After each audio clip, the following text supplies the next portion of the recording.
So are you having trouble finding a font that you may want and trying to get it uploaded into Cricut Design Space only to find out that it doesn't show up? Let me help you with that. Okay, so you found the font that you wanted and now you need to download it. So I'm gonna go ahead and download this font right here called Willow. All right, so I'm just going to hit download and that's gonna bring up the file. Now let's say somehow, some way that didn't come up.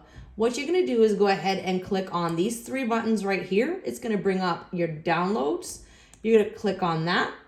Then you're gonna click on open file. It should bring up a screen like this, and then you have your true type and your open type.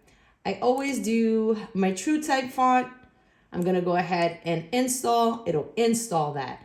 Now, if you do have Design Space open, one of the first things that I'm gonna ask you to do is close out Design Space and open up a new one. So let's go ahead and do that. Now, remember what I told you, if you went ahead and tried to look for Willow, let's say we type this in, let's make sure that we're in system because that's most important, okay? And we're gonna type in Willow. And let's make sure it's gonna type.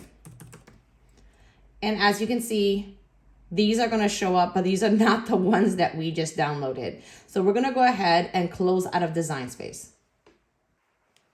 Okay, so now that we have Design Space open, we can go ahead and click on text.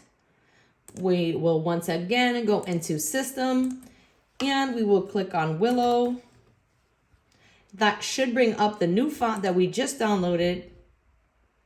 And then you should be able to type whatever you want when Cricut's not cricketing. Here we go.